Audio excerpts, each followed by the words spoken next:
Have you ever felt forgotten? Maybe you've been betrayed by someone you trusted, or life just hasn't gone the way you planned. If that's you, you're not alone. The Bible tells us the story of Joseph, a young man who was betrayed, sold into slavery, thrown into prison, and yet, through it all, God never left him. Today, we're going to look at Joseph's life and see how his story can encourage us to trust God, even in the hardest seasons of our own lives. Joseph's story begins in Genesis 37. He was the favorite son of Jacob, and his brothers hated him for it. They sold him into slavery, and Joseph ended up in Egypt. But even there, God's hand was on him.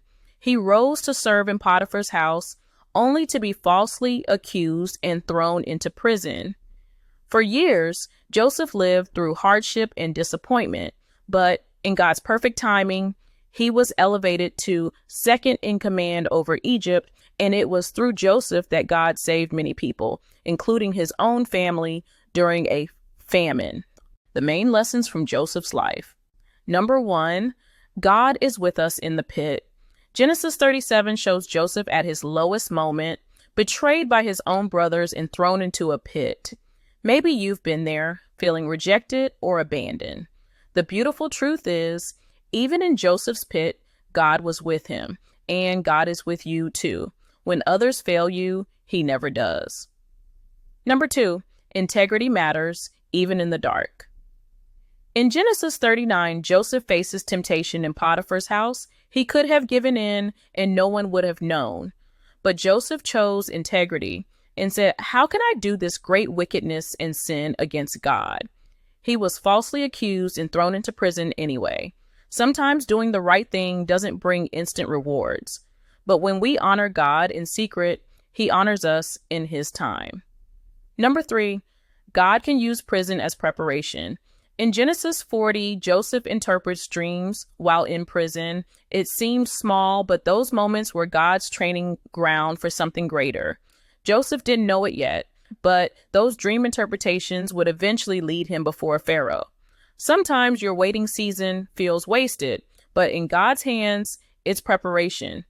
Don't despise the small steps. God is building something in you. Number 4, forgiveness brings freedom. Finally, in Genesis 45 and again in Genesis 50:20, Joseph forgives his brothers. He says, "As for you, you meant evil against me, but God meant it for good." Joseph could have held on to bitterness, but instead he chose forgiveness, and that freed him to step fully into God's purpose. Maybe someone has wronged you deeply. Forgiveness isn't easy, but it's the pathway to healing and freedom. Joseph's life reminds us that no matter where we are, the pit, the prison, or the palace, God is always at work. Maybe today you feel stuck, overlooked, or forgotten.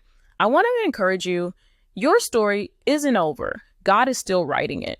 Trust him in the process because he can take what others meant for evil and turn it for good in your life too.